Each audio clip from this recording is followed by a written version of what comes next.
नमस्कार, मी पंजाब डक. आज आहे 23 मे 2025. मी जात आहे गंगापूरकडं आणि या ठिकाणून समृद्धी हायवेवरून अंदाज देणार आहे. राज्यातल्या सर्व शेतकऱ्याला सांगू इच्छितो की आज आहे 23 मे. म्हणजे आज 23 मेपासून राज्यामध्ये म्हणजे 30 तारखेपर्यंत भाग बदलत काही ठिकाणी मुसळधार, कुठं रिमझिम, कुठं ओढे नाले वाहतील असा पाऊस पडणार आहे, म्हणून हा अंदाज लक्षाचा.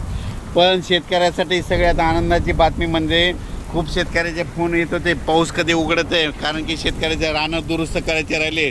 शेतकऱ्याचे आनंदाची बातमी 1 आणि 2 जूनला सूर्यदर्शन होणार आहे, म्हणून खास करून शेतकऱ्याचे आनंदाची बातमी.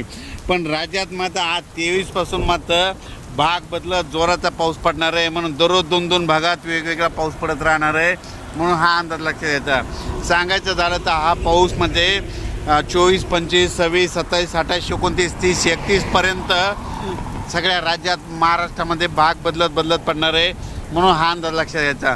मात्र 1, 2, 3 तारखेला राज्यात सूर्यदर्शन होणार आहे, म्हणून ही खास करून शेतकऱ्याची आनंदाची बातमी.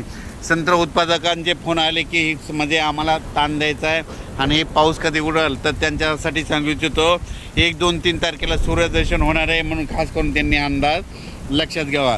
आणि राज्यातल्या सर्व शेतकऱ्याला सांगू इच्छितो की उघडल्याच्यानंतर तुम्ही तुमचे शेतं रोटावेटर, कल्टिवेटर करून आपण आपली शेतं तयारीत ठेवा, कारण की राज्यात परत मान्सूनचा पाऊस कधी येणार आहे त्याचा मी व्हिडिओ नंतर देणारच आहे. पण राज्यात मात्र 30 तारखेपर्यंत काही ठिकाणी मुसळधार पाऊस पडणार आहे, म्हणून हा अंदाज लक्षात घ्यायचा.